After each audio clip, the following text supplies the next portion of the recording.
avec nos invités Robert Kossigan Akwete, président de l'Alliance Jeunesse et Développement, Ashraf Orosama, juriste de formation, homme politique du PDP, et Georges Eo, un homme politique, lui, il est du cercle des leaders émergents. Nous allons au prime abord parler de cette tentative, une de plus cette fois-ci, tentative de coup d'État en Gambie, au pays du président Adama Barrow. Le pays du président Félix Antoine Tshisekedi est également représenté en RDC. Kinshasa va de nouveau pouvoir importer des armes. Au Nigeria, Berlin restitue 22 œuvres d'art volées pendant l'ère coloniale au pays. Et puis on termine par le Togo, 7e réunion de la 3e session ordinaire du CPP, évaluation du processus de la décentralisation du CPC plutôt. Allez, on va commencer par saluer nos chers invités. Robert Kossigan à côté, vous allez bien? Bonjour. Bonjour Michel, bonjour à tous les téléspectateurs de Niveau TV, bonjour à mes co-débatteurs. Je n'oublie pas la famille du football du Togo. Le président... Georges Eo, vous allez bien? Oui, président de club, ça vous dit sans doute quelque chose. Hein. Ça va, je pense que je salue Kossigan et Ashraf. Je voudrais peut-être dire que ce qu'il dit est peut-être vrai. Moi, je suis un nouveau dans ce cadre en tant que président de club. De la vie.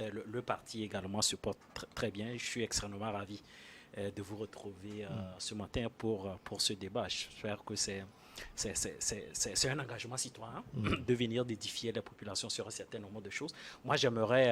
bon, c'est vrai, hein, le football est une discipline sportive extrêmement populaire. Je joue également au foot. Donc, je ne vais pas quand même polémiquer, rentrer dans ce sujet, mais j'aimerais quand même rendre hommage à l'universitaire Massina, qui a publié un ouvrage portant sur le droit constitutionnel et les institutions. Et le droit constitutionnel et les institutions togolaises.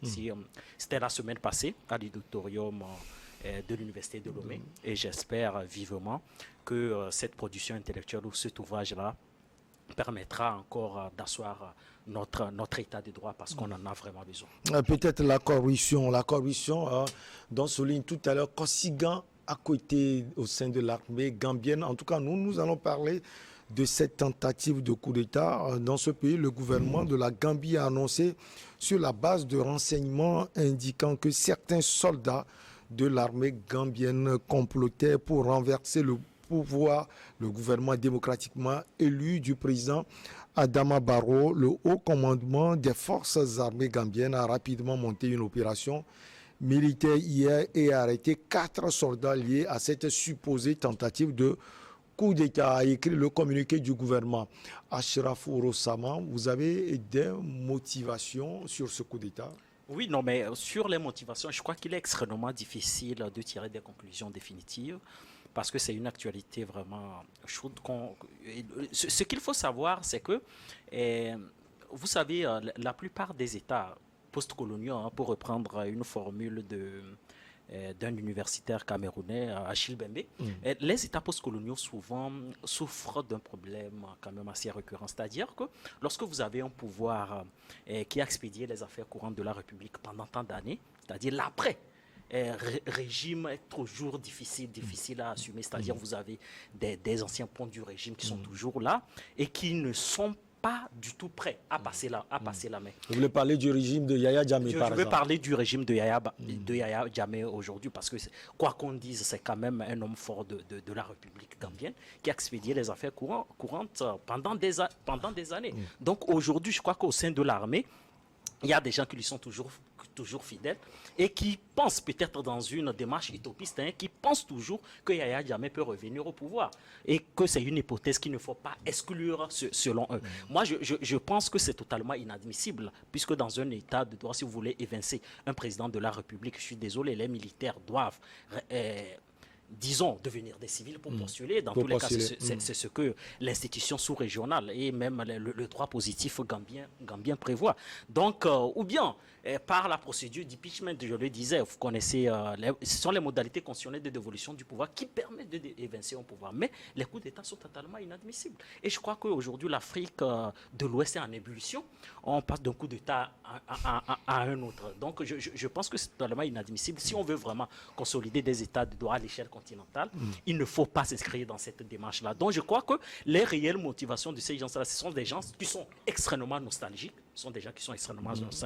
et qui croient à un retour possible de Yahya Jammeh au pouvoir. Vous savez très bien que nos États ne sont pas toujours gouvernés dans des règles de l'art. Et donc, lorsqu'on fait partie d'une famille qui expédie les affaires courantes d'une république, qu'est-ce qu'on fait? Il y a la gabégie, un certain nombre de choses. Donc, il y a des gens, il y a une déchéance de privilèges d'un certain nombre de personnes. C'est-à-dire que ces gens-là ne bénéficient pas de privilèges d'État et ils sont extrêmement nostalgiques. Mais comment faire pour reconquérir ces privilèges d'État? Il faut évincer le président démocratiquement élu, Adama Barrow, pour revenir aujourd'hui au pouvoir. Donc je crois que c'est des démarches pour moi qui sont contre-productives et qui sapent vraiment l'édification de la démocratie à l'échelle continentale. Et j'espère que dans les prochains jours, l'institution sous-régionale, j'espère que la CEDEAO réagira de manière prompte pour essayer de rétablir. Bon, j'espère, j'imagine, puisqu'on le sait aujourd'hui que le coup d'État n'a pas abouti. C'est vrai, et ça je m'en félicite, c'est une très bonne nouvelle, le coup d'État n'a pas abouti. Mais je crois que l'institution sous-régionale doit réagir de manière prompte aujourd'hui pour dissuader tous ces gens-là qui veulent saper l'ordre constitutionnel, l'état de droit gambien. Dans tous les cas, aucune confirmation n'a été obtenue d'autres sources que le communiqué du gouvernement. Des rares témoignages ont fait état de mouvements de soldats autour du siège de la présidence dans le centre de la capitale, Banjul. Robert Kosigan Akoité, vous connaissez très bien ce pays. Vous l'avez sans doute visité parce que c'est que vous maîtrisez le Sénégal qui est très très proche de la Gambie. D'ailleurs, la Gambie est dans le Sénégal. Vous connaissez également la politique de ce pays. Est-ce que ce sont les nostalgiques du pouvoir de l'ancien président Yahya Jammeh qui reviennent? Je vois cette information si elle s'avère vraie. Parce que vous savez, parfois, quand le nouveau régime veut aussi évincer les tenants de l'ancien régime, on similie peut-être des coups d'État, ne serait-ce que pour régler des comptes et pour faire asseoir de nouveaux hommes de confiance à la place qu'il faut.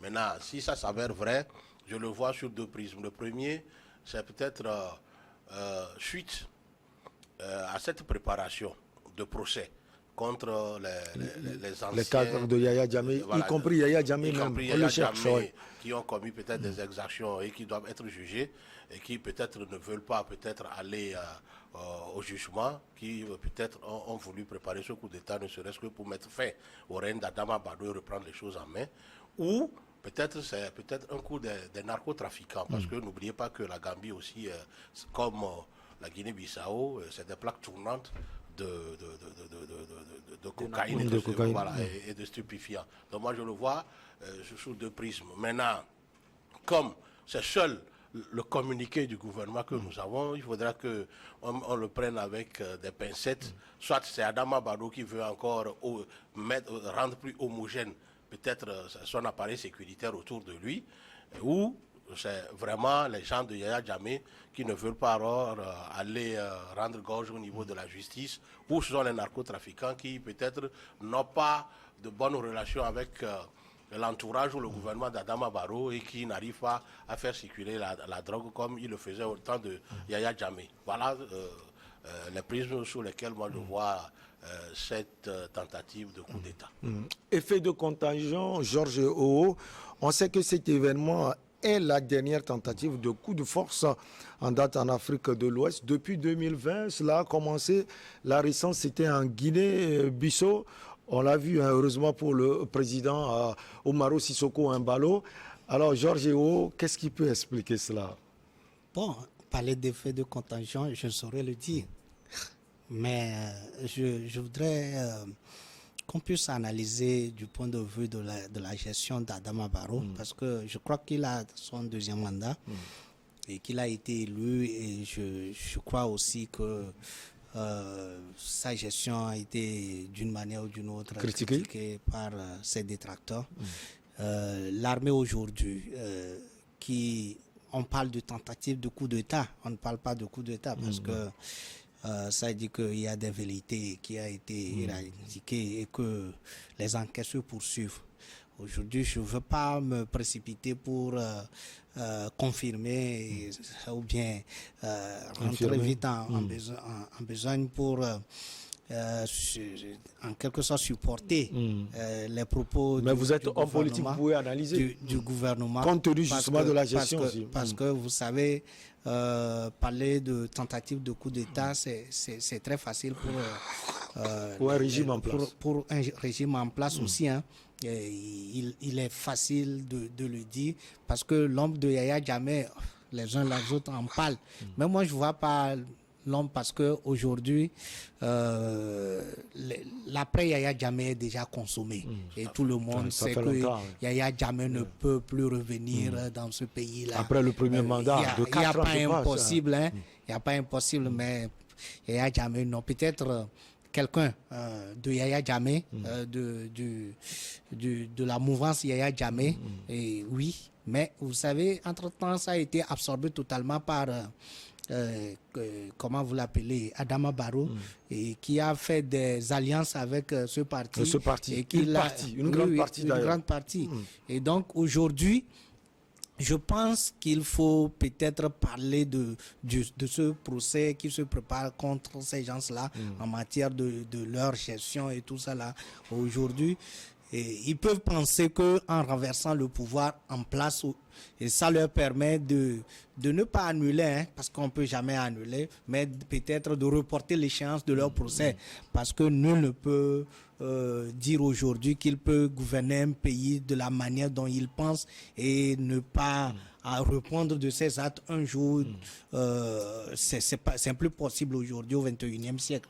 Donc, je pense tout simplement que le pouvoir, hein, comme le dit Kosigan, pour investir aussi un certain nombre de personnes, pour les enlever à leur poste et pour bien asseoir son pouvoir, peut quand même trouver ces arguments-là et pour enlever un certain nombre de personnes à leur poste et placer ses pions.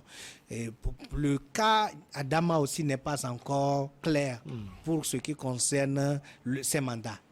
Parce qu'aujourd'hui, c'est un point très capital. Le mandat n'est pas tellement limité et il n'a pas encore rassuré l'opinion sur le fait qu'il ne se présentera plus aux élections.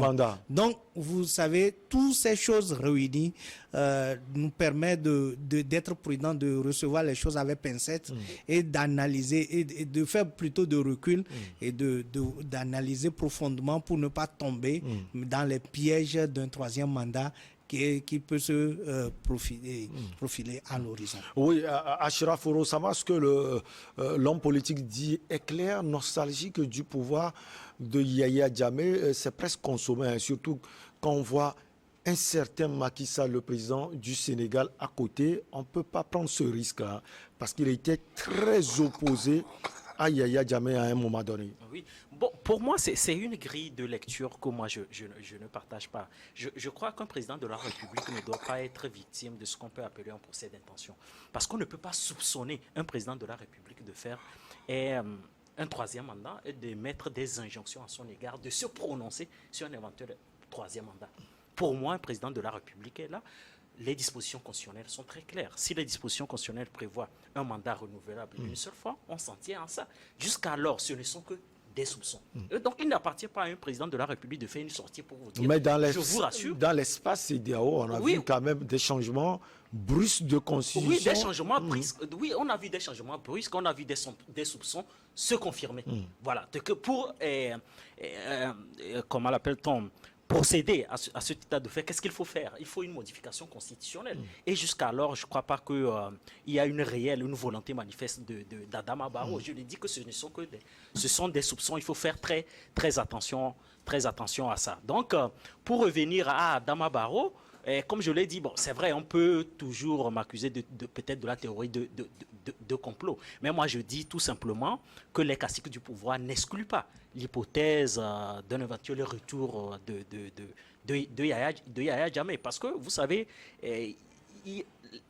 on caractérise toujours les nostalgiques par une seule chose. Vous savez, quand les gens perdent des privilèges, ils sont capables de faire tout pour revenir. Ils sont capables de faire tout pour revenir. Et je crois qu'aujourd'hui, dans le cas gambien, tous ceux qui ont été évincés, pour moi, démocratiquement, parce que Adama Barrow a été élu, même s'il y a une contestation de ces résultats, pour moi, ça demeure quand même marginal. Il a été élu et aujourd'hui, on ne peut que s'en tenir à ça. Donc moi, je crois à la sacralité vraiment des dispositions constitutionnelles de la Gambie et j'espère vivement qu'il n'y aura pas une modification constitutionnelle et que Adama Barrow postulera encore pour un 3e mandat parce que lui-même, il sait très bien qu'il y a une ligne de démarcation aujourd'hui à ne pas franchir si on ne veut pas créer une instabilité. Maintenant, pour revenir à ce qui peut encore constituer une motivation des présumés auteurs du coup d'État, puisque ce n'est qu'une tentative de coup d'État, moi je crois que les gens doivent assumer leurs actes. Aujourd'hui, par exemple, on ne peut pas parler de l'instrumentalisation de la justice par le gouvernement d'Adama Barrow. Je crois que les gens ont commis des infractions et la responsabilité pénale est individuelle. Je crois qu'il appartient à la justice gambienne aujourd'hui de situer les responsabilités, d'engager la responsabilité pénale. Parce que l'impunité aujourd'hui en Afrique est totalement inadmissible. Alors, Kosiga, à côté de ce point, est-ce que cette tentative de coup d'État va arriver à diviser peut-être l'armée gambienne? Non, pas du tout. Vous savez, la fois dernière, il y a même un député je crois, du parti de Yahya Jammeh qui a eu le courage de demander le pourquoi le pouvoir de Yahya Jammeh a fait stationner une troupe de soldats sénégalais, je crois, dans le village de Yahya Jammeh. Donc ça voudrait dire que Adama Barrow s'allie avec les forces armées sénégalaises, ne serait-ce que pour défendre en cas d'attaque son gouvernement. Maintenant, ce qui se profile plus dans mes intentions, c'est que Adama Barrow veut asseoir son pouvoir et peut-être qu'il y a des têtes qui ne le permettent pas d'avoir la paix du cœur ou une sérénité. Et donc, il faut écarter certaines personnalités au sein de l'armée. Oui, tout à fait. Parce que vous savez, aujourd'hui, l'armée est dirigée par les proches de Barrow et non plus les proches de Yahya Jammeh. Tous ceux qui étaient les tenants de l'appareil sécuritaire de Yahya Jammeh ont tous été évincés. Donc aujourd'hui, perpétrer un coup d'État ne serait pas facile. Moi, je pense plutôt que c'est pour asseoir son gouvernement. Et puis, n'oubliez pas, pourquoi pas, Adama Barrow aussi peut penser à un 30e mandat. Il avait dit qu'il ferait seulement un seul mandat. Et puis les Gambiens ont été surpris. Mais on l'a vu, pour le 2e mandat. On peut le voir pour un de plus. Ah oui, parce un 2e mandat qui n'est pas inconstitutionnel. Je ne refuse pas. Voilà. Mais c'était la parole donnée. S'il a changé de parole tout de suite, sans que personne ne le force, je crois quand même qu'il peut aussi tenter. Et pour préparer tout ça, peut-être qu'il est en train d'évincer ceux qui peuvent le gêner. C'est tout. Donc, et puis, ce n'est pas anodin le pourquoi il veut s'associer avec le parti de Yahya Jammeh. C'est pour s'assurer du soutien des cadres de ce parti-là, pour lui permettre d'ouvrir peut-être le boulevard du 2e mandat ou peut-être avoir de la sérénité pour diriger le Gambie pour les 4 dernières années. La petite pause et on revient pour la suite avec vous, chers invités. C'est ça, parce que vous savez,